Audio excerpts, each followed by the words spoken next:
الحمد لله رب العالمين والصلاة والسلام على سيد المرسلين وعلى آله وأصحابه أجمعين أما بعد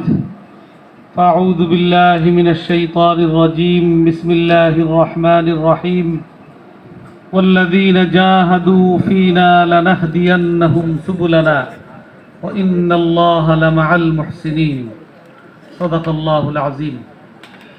الحمد لله জামিয়া রহমানিয়া আজিজিয়ার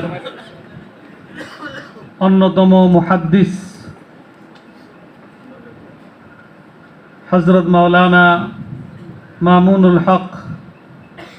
তার কারামুক্তি উপলক্ষে আয়োজিত মাদ্রাসার আসাতিজা এবং সকল ছাত্রবৃন্দের পক্ষ থেকে আয়োজিত আজকের এই সম্বর্ধনা অনুষ্ঠানের উপস্থিত উলামায়ে কেরাম, উপস্থিত মাদ্রাসার কমিটির সদস্যবৃন্দ, এলাকার মুরব্বিয়ানে কেরাম, দূর দূরান্ত থেকে আগত মেহমানানে কেরাম, এই মাদ্রাসা সহ আরো বিভিন্ন মাদ্রাসা থেকে আগত প্রিয় ছাত্র ভাইরা, আমি প্রথমেই মহান রব্বুল আলামিনের দরবারে শুকরগুজারি আদায় করছি যে আল্লাহ রব্বুল আলামিন আমাদেরকে বিভিন্ন রকমের পরীক্ষা এবং প্রতিকূলতার মধ্যে ফেলেছেন, কিন্তু আমার বিশ্বাস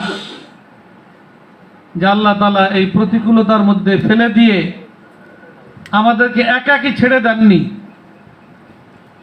প্রতি মুহূর্তে আল্লাহর রহমত এবং নুসরত আমাদের শামিলে হাল ছিল, এটাই আমাদের বিশ্বাস এবং এটাই বাস্তবতা। আল্লাহর কোরআন এই ব্যাপারে বিভিন্ন সাক্ষী দেয় যে হযরত আবু বকর সিদ্দিক এবং রাসূল পাক সাল্লাল্লাহু আলাইহি ওয়াসাল্লাম যখন মক্কা থেকে মদিনার উদ্দেশ্যে হিজরত করছিলেন, তখনও বিভিন্ন প্রতিকূলতার মধ্য দিয়া সময় পার হয়েছে। হযরত আবু বকর সিদ্দিক বিচলিত হয়ে গেছেন, কিন্তু আল্লাহ রাসূল তাকে সান্ত্বনা দিয়েছেন, লা তাহজান ইন্নাল্লাহা মা'ানা, যে বিচলিত হওয়ার কিছু নেই। পেরেশানি আল্লাহ তাআলাই দেন এবং আল্লাহর নৈকট্যশীল বান্দাকে পেরেশানি দেন আল্লাহর আরো বেশি নিকটবর্তী করার জন্য। তো যদি আল্লাহর বান্দা আল্লাহর এই কারিশমাকে সঠিকভাবে উপলব্ধি করতে পারে, এই নিগূঢ় বিষয়টাকে যদি আত্মস্থ করতে পারে, বুঝতে পারে, তাইলে তার জন্য প্রতিকূলতা এটা তার উন্নতি এবং অগ্রগতির সোপান, এটাই সে বিশ্বাস করে, এটাই তার সিঁড়ি।